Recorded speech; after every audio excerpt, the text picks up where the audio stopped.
Hi నమస్తే, నేను బండారు రామకృష్ణ.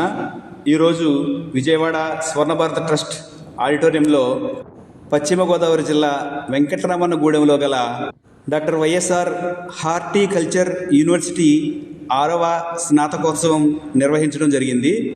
ఈ కార్యక్రమంకు విశ్వవిద్యాలయం ఛాన్సలర్, ఆంధ్రప్రదేశ్ గవర్నర్ అయినటువంటి శ్రీ ఎస్ అబ్దుల్ నజీర్ గారు ముఖ్య అతిథిగా హాజరయ్యారు.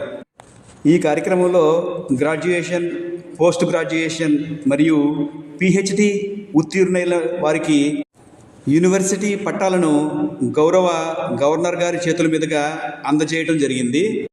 వీరిలో గోల్డ్ మెడల్ సాధించిన వారికి కూడా గవర్నర్ గారి చేతుల మీదుగా గోల్డ్ మెడల్ బహుకరించి వారిని అభినందించడం జరిగింది.